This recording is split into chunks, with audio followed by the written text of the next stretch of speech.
Φυσιάς, δεδομένου ότι στεγάζει τη δομή του κοινωνικού φροντιστηρίου. Αν θα μπορούσατε σε μια επόμενη συνεδρίαση να το λάβετε υπόψη σας, όσον αφορά για τις χρηματοδοτήσεις που δίνετε προς τα σχολικά συγκροτήματα. Λοιπόν, τέλος, ήθελα να πω ότι, κύριε Πρόεδρε, φαντάζομαι θα μεριμνήσετε. Το περιστατικό το οποίο σας καταγγέλθηκε είναι ένα πολύ σημαντικό περιστατικό στην Ερυθρέα με την άσκηση βίας απέναντι σε επαγγελματίες κτλ. Όλοι γινόμαστε μάρτυρες του τι συμβαίνει κάθε βράδυ, είτε γιορτή, είτε σχόλη, είτε αργία, είτε καθημερινή στο συγκεκριμένο χώρο. Και είμαι ευτυχής που μετά από τις τριαμπολογίες ότι επιτέλους η Κηφισιά απέκτησε το νησί, ότι αρχίζουμε όλοι και σκεφτόμαστε λίγο τις παρενέργειες που υπάρχουν μέσα από αυτό και καλό είναι να παρέμβουμε αποφασιστικά πριν οι παρενέργειες αυτές γίνουν πολύ δυσάρεστες για όλους μας. Ευχαριστώ πολύ. Κύριε Δήμαρχε, κύριε Πρόεδρε, τύπος, τηλεοράσεις, συμπολίτες, καλό καλοκαίρι. Πιστεύω μετά κατά τα τέλη Αυγούστου να ξαναταμώσουμε εδώ. Καλό καλοκαίρι σε όλους. Εκτός απρόπτου. Η δεξαμενή που υπάρχει στη Δερένια είναι πριτσινωτή. Εκείνη την εποχή δεν υπήρχε ηλεκτροπόληση και είναι πριτσινωτή, όπως ξέρετε. Έχει κάποιο πάθος, αλλά χρειάζεται να την προστατεύσουμε γιατί το 11 τη βγάλαμε γιατί την είχε αγκαλιάσει μια βρωμοκαριδιά και κάτι κησί. Τους αφαιρέσαμε και ήρθε στην επιφάνεια το 11, η προηγούμενη δημοτική αρχή. Και έτσι τη βάψανε, αλλά χρειάζεται κάποια συντήρηση και έχετε δίκιο. Τα είπαμε για το... Όχι για τους αξιζητές, για το άλλο τίτλο, το τζάμι. Εύχομαι να μην είναι προάγγελος ότι θα μουσουλμανοποιηθούμε σε λίγο με όλους αυτούς που έρχονται και χτύπα ξύλο. Λοιπόν, και πάμε τώρα στην Εθνική που είναι μπροστά στην πλατεία και μπαίνει ο κόσμος και διαμαρτύρεται. Δεν ξέρω, δεν σας παίρνει, σας κάνει τηλέφωνο. Εκεί κάτι παρκάκια που υπάρχουν έχουν εξεραθεί. Δεν είναι και ο κύριος Κομιανός, τον έχω χάσει. Να τα πούμε λιγάκι. Στην Εθνική, άμα περάσετε και δείτε, τα παρκάκια έχουν εξεραθεί. Το πεζοδρόμιο που υπάρχει στην Εθνική μπροστά έχουν σπάσει πλάκες, έχουν σπάσει μάρμαρα. Περάσατε μια κατάσταση απαράδεκτη και είναι η βιτρίνα της πόλης μας, άμα μπορέσετε. Περάστε να τα δείτε. Παράκληση. Στην Ερυθρέα, κύριε Αντιδήμαρχε, θέλω να πάμε μαζί να δείτε ότι δεν ισχύει αυτό που είπατε, γιατί η Παρασιά είναι πολύ μικρή και αν του έχουν δώσει άδεια στάθμισης, πιάνει και κομμάτι του πεζοδρομίου. Οπότε ένα αυτοκίνητο δεν φτάνει να πιάσει στάθμευση απάνω στο πεζοδρόμιο που λέτε κάθετα, θα τους έχουν δώσει άδεια στάθμευση όπως δίνουμε στα φαρμακεία κατά μήκος του πεζοδρομίου. Να φέρετε την απόφαση, να φέρετε τα σχέδια, να τα δούμε γιατί επιμένω. Από την μπροστά στη Δέσποινα και το άλλο το κομματάκι. Και ας μπει το κάγκελο να το προστατεύσουμε. Για να το δούμε. Σε κάποια σημεία της πόλης μας, και όπως είπαμε περαστικά στον κύριο Ιαννό, περαστικά σε μένα, εντάξει και εμένα οι εξητάξεις είναι καλές, αλλά τη γλιτώσαμε από υγεία και θα πάμε από φωτιά. Και εγώ και ο κύριος Ιαννός που μένουμε κοντά, είμαστε ακριβώς εκεί που θα καούμε. Και εκείνος στο δάσος του Φασίδερη και εγώ. Κατά μήκος της Κέντρων, κατά μήκος αυτά, ξέρετε δεν έχει γίνει αποψήλωση. Ο ίδιος δεν ξέρω αν το κατάλαβα ότι κινδυνεύει πρώτος. Εκείνο το κομμάτι είναι πολύ ευαίσθητο, πρέπει να το προσέξουμε. Το κομμάτι της Καραϊσκάκη πρέπει να προσέξουμε και το κομμάτι, κύριοι δήμαρχοι και κύριοι αντιδήμαρχοι, που βρίσκεται και στην Όφωνος μετά τα μικρά γηπεδάκια που έχουμε και η ιδιοκτησία του Δήμου στο Όμορα με την Αγλανίδου και είναι και οι εργατικές κατοικίες απέναντι τέλεια αποψήλωση. Έχουμε ένα μεγάλο κομμάτι κοινόχρηστο του Δήμου, όπως και κάτω στο Τζίτζιβα, στα σφαγεία, στα παλιά σφαγεία πιο κάτω, το κομμάτι που είναι όρια με τη Λυκόβρηση. Θέλουν πολύ προσοχή αυτά τα κομμάτια, κατά μήκος του Κηφισού ποταμού, είναι κάποια σημεία που είναι κίνδυνος θάνατος. Όσο για το άρσος Συγκρού, ξέρω ότι το Μαρούσι εκεί το εποπτεύει, πάνε και μερικοί δικοί μας, αλλά εν πάση περιπτώσει αυτό το ευαίσθητο σημείο έχει καμιά μεγαλύτερη φύλαξη, που είναι οι τελευταίοι πνεύμονες που έχουν μείνει. Δεν λέω τίποτα για την Πεντέλ, γιατί κάει και 2-3 φορές. Άκουσα ότι 2 φορές συνεδρίασε το πολυιατρείο για να αφαιρεθεί τα 5 ευρώ με πρόταση του Δημάρχου. Μου είπαν εκεί οι κάτοικοι ότι είχαν μάθει ότι αφαιρέθηκαν και αυτά. Πάνε στο πολυιατρείο, δώστε λέει 5 ευρώ. Δεν έγινε λέει η αφαίρεση που είχατε προτείνει κύριε Δήμαρχε. Την πρώτη φορά συνεδρία στο Συμβούλιο δεν τα αφαίρεσε, τη δεύτερη λέει πάλι τα ίδια. Και με ρωτάνε τι γίνεται, αν θέλετε κάτι πέστε με τα 5 ευρώ. Δεν λέω τίποτα για την καθαριότητα γιατί δεν έχουμε κανένα αόματο εδώ. Όλοι είμαστε με 400 και βλέπουμε τι γίνεται. Δεν χρειάζεται να κάνουμε ούτε μπράβο να πούμε, ούτε λύπη να εκφράσουμε. Όλοι μας βλέπουμε τι γίνεται. Η κατάσταση είναι τραγική. Άλλωστε ο κύριος Καπάτσος το είπε. Δεν έχουμε πετρέλαιο για τα πυροσβεστικά που καιγόμαστε. Πόσο θα έχουμε για τα απορριμματοφόρα. Υπάρχει πρόβλημα. Και ειδικά με τα ανοιχτά υπάρχουν ξερά παντού. Πού να σας πάω. Έβλεπα ξερά, είναι κανένα μήνα, δίπλα στο Δημαρχείο εδώ στη Διονύσου πιο πέρα. Ποιος θα περάσει θα το πάρει. Κοιτάμε, δεν θέλω να ευχαριστώ. Και πάω σε ένα τελευταίο κύριε Δημαρχέ. Μας είπατε για το ΚΡΕΚ, μας είπατε για αυτά, μας είπατε για την Κασαβέτη, ότι υπάρχει πρόβλημα να γίνει ανάκληση της αδείας. Και βέβαια να ξέρετε κύριε Δήμαρχε, αν με ακούτε, ο Δήμαρχος είναι ενώνει και δημαρχεύει και όχι διέρνει και δημαρχεύει. Και θα σας διαβάσω ένα έγγραφο που στείλατε στο Διευθυντή της Πολεοδομίας, ο οποίος είναι πολλά χρόνια εδώ, είναι από τους προτεργάτες για το Γενικό Πολεοδομικό, είναι ένας άνθρωπος που εγώ ξέρω καλά ότι όταν γεννούσε η γυναίκα του, εμείς είχαμε Γενικό Πολεοδομικό για την Κυρσιά. Αυτό που βρήκατε εκεί είναι ο μπούσουλας για την πόλη. Και του λέτε, η κατάσταση που έχει δημιουργήσει η υπηρεσία σας δεν λαμβάνει υπόψη τις θεσπισμένες διατάξεις προστασίας του παραδοσιακού κέντρου της Κηφισιάς, οι οποίες είναι σε ισχύ και δεν έχουν καταργηθεί. Οδηγεί την διοίκηση του Δήμου σε κατάσταση πλήρους σύγχυση σε σχέση με το διοικούμενο και σε κατάργηση του χαρακτηρισμού ως παραδοσιακού, σε παρενθέσεις, του κέντρου της Κηφισιάς, που δεν είμαι διατεθειμένος να ανεχτώ, κύριε Δήμαρχε. Σας το έχω πει και άλλη φορά.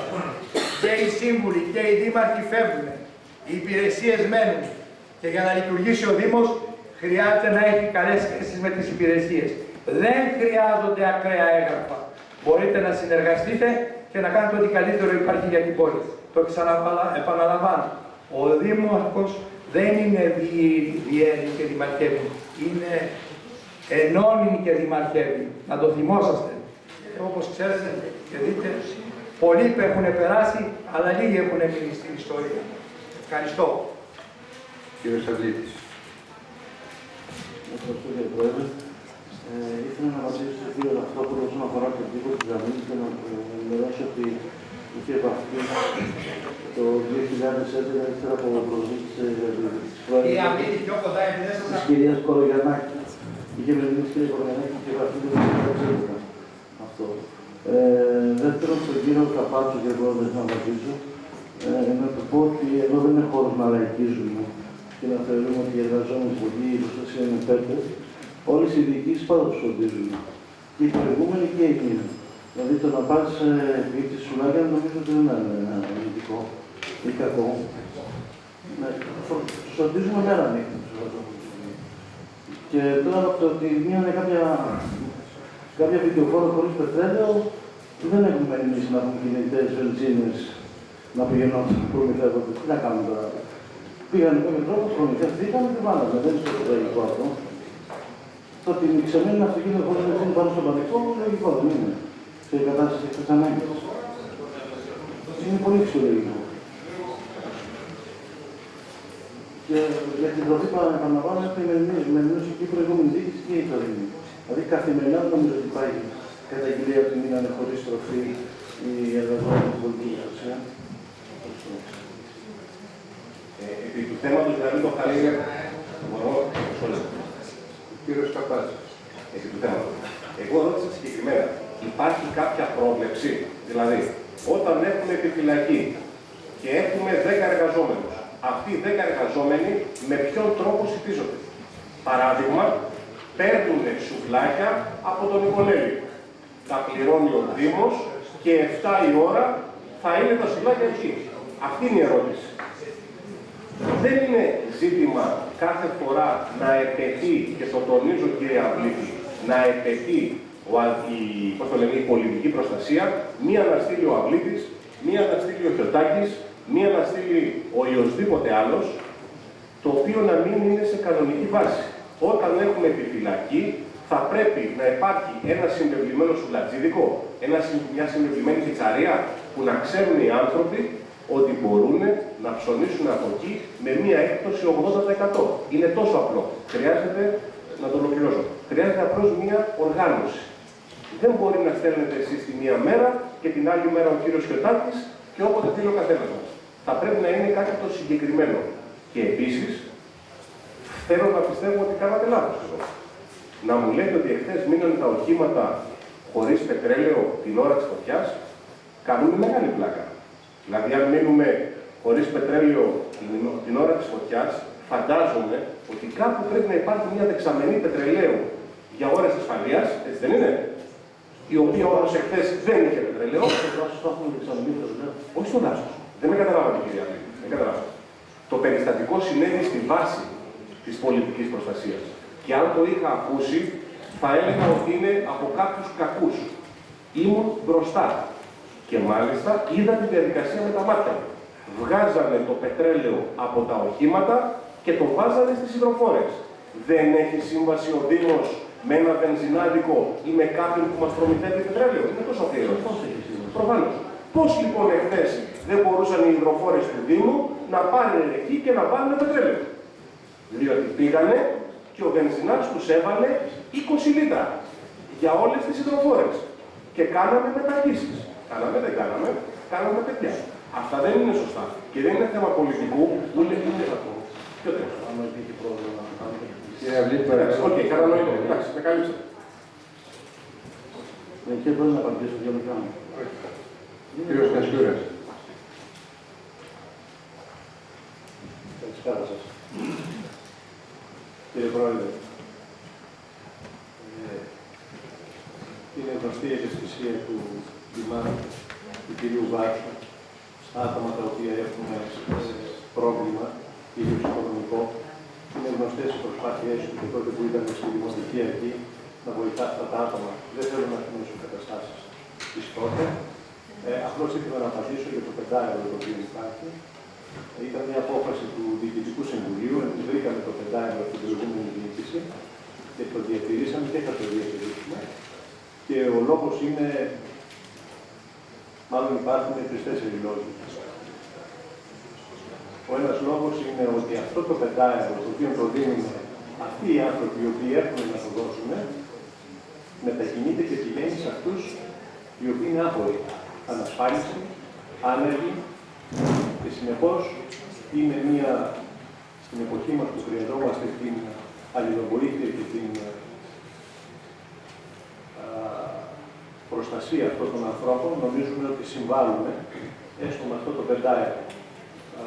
Για παράδειγμα, μπορώ να σας αναφέρω ότι σε μια περίπτωση μιας φτωχής κυρίας και μάρτης μου, η κυρία Καραλή, η οποία έπρεπε να πάει στο Νάσιο, για παράδειγμα, είχε κλείσει ραντεβού, αλλά δεν είχε τα χρήματα, συνέβαλε η κοινωνική μέρημνα, έτσι, πλήρωσε η κοινωνική μέρημνα για να κάνει την εξέταση η οποία ήταν επίγουσα στο Νάσιο. Διαφορετικά δεν θα μπορούσε να την κάνει. Οι συνάδελφοι οι οποίοι συμμετέχουν στο Διοικητικό Συμβούλιο, μερικοί εξ αυτών είναι και άνθρωποι οι οποίοι προσφέρουν τις υπηρεσίες τους στα πολυιατρία του Δήμου. Συνεπώς έχουν άμεση γνώση του προβλήματος και η θέση τους ήταν ότι εάν καταργήσουμε το 5 ένα πρόβλημα που θα δημιουργηθεί και θα είναι ιδιαίτερο είναι ότι αυτοί που έχουν και ασφάλιση και έχουν και τα 5 να τα δώσουν, υπάρχει μεγάλη πιθανότητα να σειραίουν εκεί, οπότε ένας συνάδελφος όταν πάει για 1 ώρα να εξυπηρετήσει κόσμο, θέλει να εξυπηρετήσει τον συνάνθρωπό του που δεν έχει και όχι αυτόν που έχει. Όταν κλείνει ραντεβού και είναι 10 τα ραντεβού και τα 9 θα είναι από αυτούς που μπορούν να πάνε κάπου αλλού να εξυπηρετηθούν, αλλά προτιμούν το συγκεκριμένο σημείο του πολυιατρίου, δεν θα εξυπηρετηθούν συνεπώς οι άνθρωποι οι οποίοι έχουν την ανάγκη. Και αυτό νομίζω ότι ήταν ένα σημαντικό στοιχείο που ανέφεραν οι συνάδελφοι. έχει αναφερθεί από τις κυρίες οι οποίες προσφέρουν την υπηρεσία τους, είτε σαν κοινωνική λειτουργία, στα πολυιατρία, είτε σαν γραμματείς, είτε σαν νοσηλεύτριες, ότι ιδιαίτερα προβλήματα δεν υπάρχουν αντιδράσεις σε αυτόν τον πληθυσμό και συνεπώς μπορούμε να το συνεχίσουμε το πεντάερο. Υπάρχει και η άποψη των ψυχολόγων, οι οποίοι σε δικά τους επιστημονικά δεδομένα θεωρούν ότι αυτός ο οποίος πληρώνει έστω και κάτι, θεωρεί ότι η δουλειά που γίνεται είναι πραγματικά αυτή που θα πρέπει να είναι. Εντάξει, αυτό και τα ερωτηματικά του.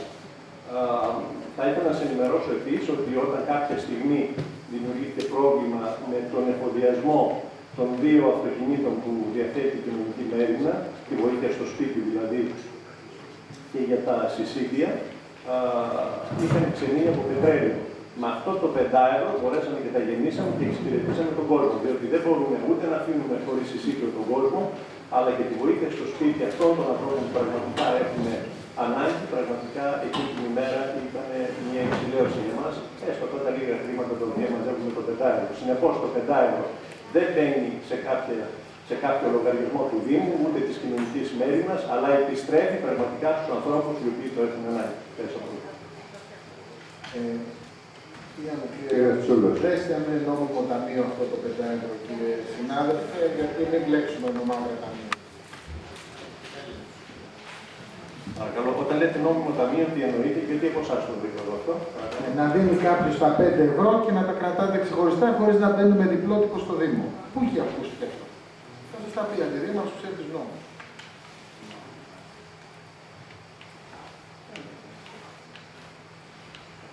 Λοιπόν, όσο ήμουνα στην κοινωνική μέρημνα και εισπράταμε το 5 ευρώ, όταν μία απόδειξη η οποία είναι αθεώρητη και τα χρήματα πηγαίνουν στην τράπεζα, στο λογαριασμό της κοινωνικής μέρημνας.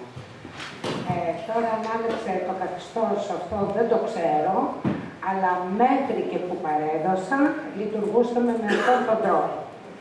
Σαφώς όταν εισπράττουμε χρήματα πρέπει να κόβεται η απόδειξη και να πηγαίνουν τα χρήματα στον αντίστοιχο λογαριασμό του Δήμου ή του νομικού προσώπου, γιατί θεωρώ ότι μπορεί να έχει πλεξίματα. Ακριβώς αυτό γίνεται. Υπάρχει λογαριασμός βεβαίως, εκεί πηγαίνουμε, αλλά σε μια έκτακτη περίπτωση, όπως ήταν για τον εφοδιασμό ή για ένα άτομο το οποίο πραγματικά είχε ανάγκη εκείνη τη στιγμή, αυτό το μικρό ποσό τέλος πάντων, νομίζω ότι για ανθρώπινο σκοπό έγινε, δεν έγινε ούτε για να τα βάλουμε εμείς στην τσέπη μας, ούτε για οτιδήποτε άλλο. Κατά τα άλλα, επαναλαμβάνω, πηγαίνει σε συγκεκριμένο λογαριασμό. Αυτό είναι γνωστό. Ευχαριστώ. Πρόσεξε το πάντως εκτός μικροφώνου, διότι αυτό δεν είναι νόμο. Κύριος Κορδίλης. Ο κύριος Κορδίλης. Ευχαριστώ κύριε Πρόεδρε. Θα ήθελα στο συγκεκριμένο θέμα. Παρακαλώ, οι αποδείξεις υπάρχουν σε αυτές τις περιπτώσεις. Η όνομα του δεν θέλουν να έχει τα χρήματα. Δεν θέλουν. Ναι, ευχαριστώ. Μη έγκυρη απόδειξη, κύριε Στάρ. Μη έγκυρη απόδειξη. Έγκυρη απόδειξη, όχι μια έγκυρη. Η κυρία Θεάρχος είπε ότι ήταν αθεώρητη, ήταν απλή απόδειξη. Έτσι είναι. Άρα δεν είναι έγκυρη. Έγκυρη σημαίνει έτσι κόβεται.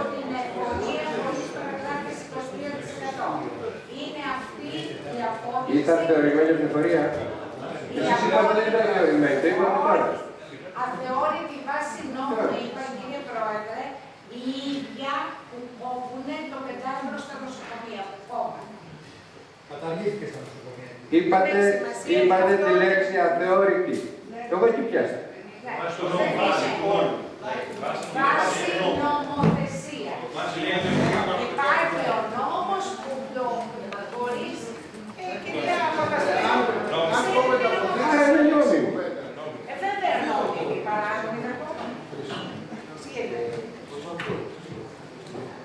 Λοιπόν, είναι ο 42, 12, ο κύριος Κορδίλης. Ναι, κύριε Πρόεδρε.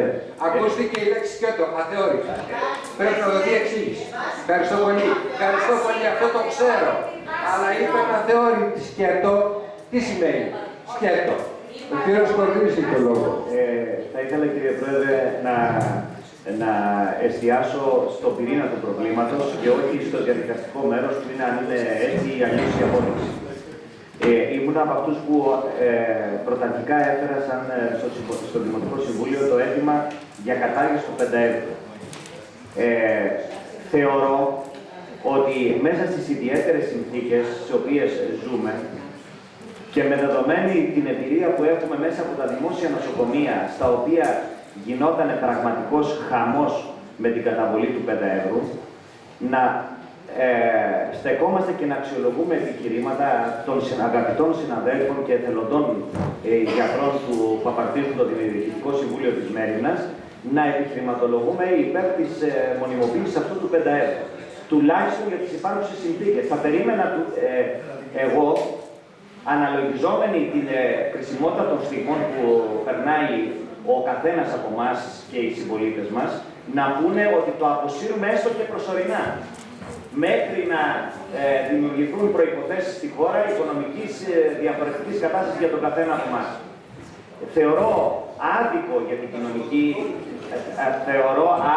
την κοινωνική υπηρεσία του Δήμου να λέει ότι στηρίζομαι στο πεντάευρο για να βάλω είτε βενζίνη στα αυτοκίνητα, είτε να πάω ένα περιστατικό για εξέταση και να μην μπορεί να επιχορηγηθεί μέσα από τους ίδιους πόρους του Δήμου. Τρίτον, ήθελα να πω, επειδή σαν επιχείρημα προβάλλεται, ότι εάν κάποιος δεν το έχει, ας μην το δώσει. Με ποιο κριτήριο είναι αυτό? Ποιο είναι το κριτήριο εκείνο και ποιος είναι αυτός που κρίνει αν κάποιος πρέπει να το πληρώσει το 5€ ή όχι? Για πολλούς, ξέρετε, το 5€ σήμερα είναι το γάλα των παιδιών. Έτσι, και ας μην το υποτιμήσουμε αυτό. Και θα ήθελα να πω ότι εμείς οι καθηγητές του κοινωνικού φροντιστηρίου, πολλές φορές όταν έχουμε ανάγκη αναλωσίμων, βιβλίων, να δώσουμε στα παιδιά, πολλές φορές θα δώσουμε ήδη από την τσέπη μας. Και δεν αναγκάζουμε τα παιδιά ή τους γονείς να έρχονται και να καταβάλουν έστω και αυτό το συμβολικό ποσό. Είναι θέμα συμβολισμού, κύριε Πρόεδρε, στις σημερινές συνθήκες.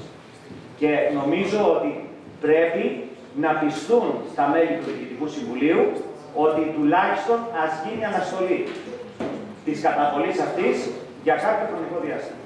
Νομίζω αδικεί και την προσφορά της κοινωνικής υπηρεσίας και την προσφορά των εθελοντών που στρατεύονται σε όλες αυτές τις υποθέσεις και νομίζω ότι αδικεί και όλο το Δημοτικό Συμβούλιο που έχει επί σειρά ετών δώσει δείγματα ότι τις κοινωνικές παροχές τις βοηθά, τις χρηματοδοτεί χωρίς να στέκεται σε τέτοιες πηγές. Ευχαριστώ πολύ. Θα ήθελα να σας απαντήσω, κύριε Σκορδίλη, στη Συρία. Τι είναι αυτό, μια ώρα που μιλάμε για θέματα. Ήταν σημαντικά, διότι εδώ φύγηκαν και φύγησε αυτή τη στιγμή η κοινωνική. Διότι αυτοί οι οποίοι πληρώνουν το 5€ είναι οι άνθρωποι οι οποίοι έχουν ασφάλιση. Μιλάμε ότι την υπηρεσία οι συνάδελφοι δέχονται να την προσφέρουν σε αυτούς που είναι ανασφάλιστοι, άνεργοι και άποροι. Υπάρχουν στοιχεία που αποδεικνύονται. Φέρουν αυτά τα στοιχεία και αυτοί δεν πληρώνουν βεβαίως καθόλου. Τίποτα δεν πληρώνουν. Το 5€ θα το πληρώσουν αυτοί, οι οποίοι βεβαίως έχουν και ασφάλιση και μπορούν να πάνε στον συνάδελφο, τον παθολόγο, τον καρδιολόγο, τον γυναικολόγο, ο οποίος είναι συγκεκριμένος με το ταμείο και είναι στη γειτονιά του. Περπατήσουν για 500 μέτρα ή 200 μέτρα πιο πέρα, θα τον επισκεφτούν χωρίς να πληρώσουν 5€, ούτε 10€, ούτε τίποτε. Συνεπώς, δεν μπορούν αυτοί οι άνθρωποι που έχουν τη δυνατότητα να επισκεφτούν γιατρό μέσω ταμείου να δημιουργούν και κολλήματα στην λειτουργία των πολυιατρίων.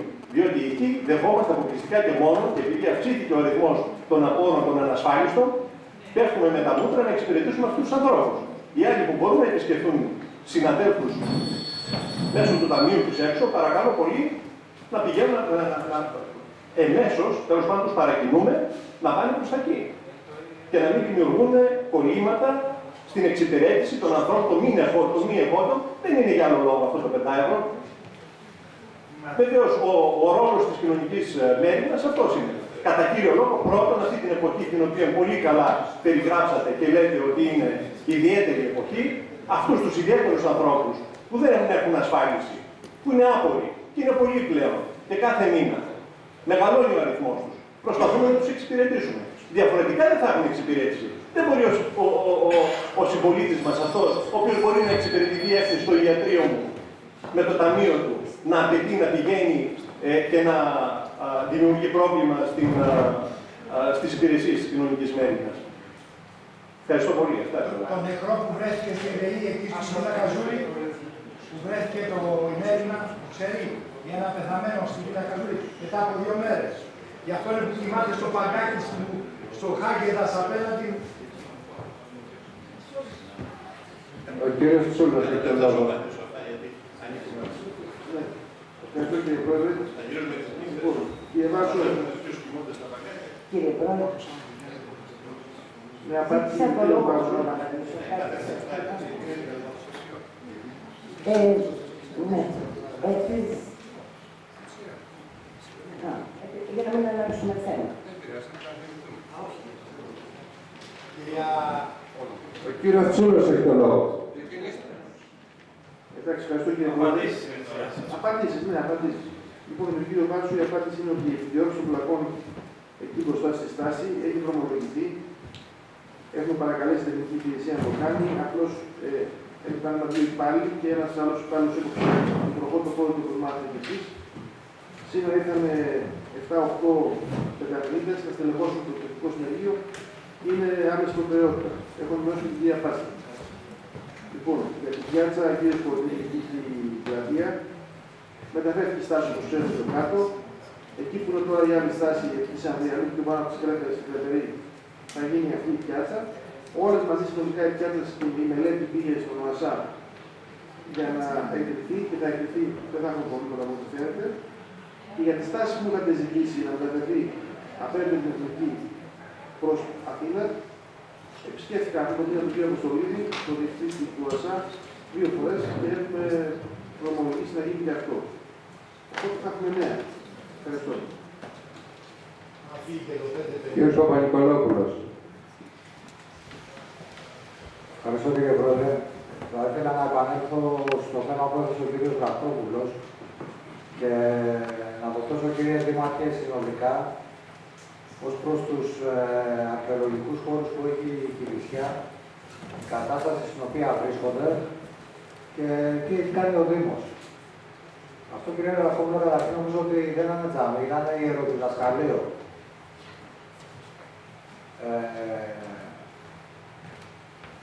Και σε όλα αυτά τα μνημεία νεότερης ιστορίας υπάρχει φυσικά και η αρμόδια υπηρεσία, η οποία δεν είμαστε εμείς.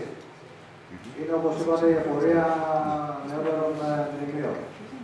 Και με έκπληξε εδώ πέρα, ακούσαμε τον κύριο Αμέτη να λέει ότι κάποια χρονιά πήγαμε και το ασπρίσαμε κιόλας.